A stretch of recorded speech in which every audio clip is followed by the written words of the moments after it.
ওই ক্ষুধার্ত মানুষগুলো কখনো আমার হাত থেকে খালি হাতে ফিরে নেই। তো রিজিক এগুলো হচ্ছে আল্লাহ তাআলার প্রদত্ত। আজকে আমার পকেটে 100 টাকা আছে, আমি মনে করতেছি এটাই আমার রিজিক। আমি এখন বেকার। আসসালামু আলাইকুম, সুবর্ণচর থেকে স্বাগত জানাচ্ছি, আমি সুমন মোল্লা। হঠাৎ করে কেন এখন সুবর্ণচর আসলাম? এখন তো সুবর্ণচর আসার কথা না, কারণ যারা আমাকে চিনেন জানেন, তারা জানেন যে আমি চট্টগ্রাম চাকরি করি। তো 2012 সাল 9 জুন থেকে আমি একটা কোম্পানিতে জব করতাম, যেটি দীর্ঘ 12 বছর ধরে জব করছিলাম। হঠাৎ করে আমরা দুর্ভাগ্য কোম্পানিটি বন্ধ হয়ে যায়, কারণ করোনাকালীন কোম্পানি আমাদেরকে অনেক হেল্প করলো, করোনাকালীন সময় কাটিয়ে উঠতে পারলো। এখন কিন্তু আর কোম্পানিটি আসলে চালাইতে পারতেছে না। করোনাকালীন আমরা 3 মাস বাড়িতে ছিলাম এবং আমাদেরকে কোম্পানি বাড়িতে ব্যাংকের মাধ্যমে টাকা পৌঁছে দিয়েছিল। সেই কোম্পানিটি আসলে এখন আর নেই, যার কারণে আমি এখন বেকার। তো যখন শহরে বসে আছি, এই মাসের 1 তারিখ থেকে বেকার বসে আছি, তখন বুঝলাম যে আসলে স্বজনপ্রীতি কি জিনিস। যখন বেকার বসে আছি শহরে, বসে বসেই দিন কাটতেছিল না, তখন আমার মা বাবা, বিশেষ করে আমার 3 জন ভাই রয়েছেন, ওরা আমাকে খুব প্রেশার ক্রিয়েট করে যেত আমি বাড়িতে চলে আসি। হয়তো আমি একা বাসায় থাকি, ডিপ্রেশনে ভুগতে পারি, যার কারণে হঠাৎ করে বাড়িতে চলে আসা। তো ইনশাল্লাহ আর এই বেকার হয়তো বেশি দিন থাকবো না। তো চেষ্টা করবো বেকার থাকা অবস্থায় সুবর্ণচরে কিছু ভিডিও তৈরি করার জন্য।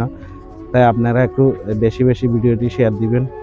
আর অনেক বছর পরে, দীর্ঘ প্রায় চাকরির 20 বছর ক্যারিয়ারে বেকারত্ব কখনো বুঝতে পারিনি, এখন বুঝতেছি আসলে বেকার কি জিনিস, দীর্ঘ কয়েকদিন বেকার থাকার কারণে। তো আসলে এটা একটা আল্লাহর রহমত। বেকার থাকলে বোঝা যাচ্ছে যে আসলে কর্মের কত মূল্যায়ন। তো জীবনে চাকরি করেছি সফলভাবে, সফলতা চূড়ায় উঠে গিয়েও সফলতা এবং সাফল্য হতে পারিনি, হয়তো অত কিছু অর্জন করতে পারিনি। আপনারা যারা আমাকে দীর্ঘদিন ধরে চিনেন, আমার একটা ব্লাড ফাউন্ডেশন রয়েছে, সেই ফাউন্ডেশনটা আমি গাইডিয়ান, আমরা মোট 3 জন।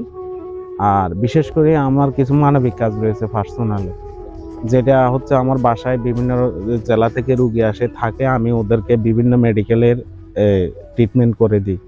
আমার সামর্থ্য অনুযায়ী আমি সহযোগিতা করি এবং আমার বাসায় থাকা খানার ওই ব্যবস্থাটা থাকে। তো ইদানিং বসে আছি, কিন্তু এখন আর ওই আমি রুগীর গার্ডিয়ানদেরকে ফোন দিচ্ছি যে আপনারা আসলে এখন আসেন, সুযোগটা কাজে লাগান। ওনারা আসলে ওরকম কাজে লাগাতে পারে নাই, আমিও বেকার বসে আছি। তো কাজ নাই বলে আসলে কোনো দিকেই নেই। তো এখন কথা হচ্ছে যে কি, বেকারত্ব হয়তো বেশি দিন থাকবে না। আর এখন আমি যখন চাকরি করতাম, ইনশাল্লাহ সম্মানের সহিত চাকরি করছি বহু বছর ধরে, এবং সম্মান যেমন মানুষকে করতাম, মানুষ আমাকে ওইভাবে সম্মান দিয়েছে।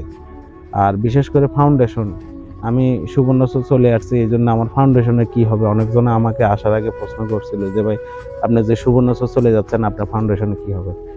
ইনশাল্লাহ কথা দিয়ে রাখলাম, ফাউন্ডেশন আমি যেখানেই যাই না কেন, আমার ফাউন্ডেশনের কাজ স্থবির হবে না। ফাউন্ডেশনের কাজ চলবে। আমি সুমন একজন যদি দুনিয়াতে নাও থাকি, আমার পরবর্তী যারা আছে ওরা কিন্তু ফাউন্ডেশনে হাল ধরবে, যেহেতু আমাদের এখানে টাকার কোনো লেনদেন নেই। আমরা অসহায় রোগীকে ফ্রি ব্লাড দিয়ে থাকি, যেটি আমাদের কয়েক হাজার ডোনারের মাধ্যমে। চাকরি জীবনে আমার একটা গুণ ছিল কি, আমার কাছে কখনো না খেয়ে মানুষ আমার কাছ থেকে ফিরে যেতে পারে নাই। মানে অনাহারে মানুষ আমার কাছে যখনই আসছে, আমি ওদের ক্ষুধার্ত মেটানোর চেষ্টা করছি এই চাকরির একটা অংশ দিয়ে। আর বাকি একটা অংশ ফাউন্ডেশনে বিভিন্ন কাজে, যেগুলো আমরা বাইরে থেকে কালেকশন করি না, আমরা দিয়ে থাকি। তো ওই ক্ষুধার্ত মানুষগুলো কখনো আমার হাত থেকে খালি হাতে ফিরে নেই, কারণ ওগুলো আমি কখনো ফেসবুক বা কখনো ছবি তোলারও চেষ্টা করতাম না।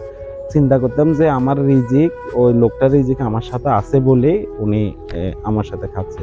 তো রিজিক এগুলো হচ্ছে আল্লাহ তাআলার প্রদত্ত। কার রিজিক কখন কোন সময় কোন জায়গায় থাকে, এগুলো বোঝা বড় মুশকিল।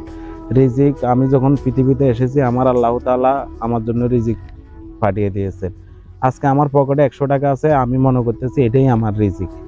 তো সফলতা হয়তো অর্জন করতে পারিনি, কিন্তু সাফল্য হয়েছে, যেটা আমার মনের দিক থেকে। আমি যত বছর চাকরি করেছি অসহায় মানুষের জন্য, আমার ওই চাকরির একটা অঙ্ক এবং অ্যামাউন্ট আমি অসহায় মানুষের কল্যাণে কাজ করছি। তার বেশি কিছু বলবো না, সুবর্ণচরে আছি। আর আপনারা সবাই ভিডিওটি বেশি বেশি শেয়ার দিবেন, কারণ এখন তো বেকার আছি। আপনারা হয়তো এই ভিডিওটি শেয়ার এবং লাইক কমেন্ট করলে মনে একটু আনন্দ থাকবে। এই বলে আমার কথা এখানে শেষ করলাম। আসসালামু আলাইকুম, সবাই ভালো থাকবেন।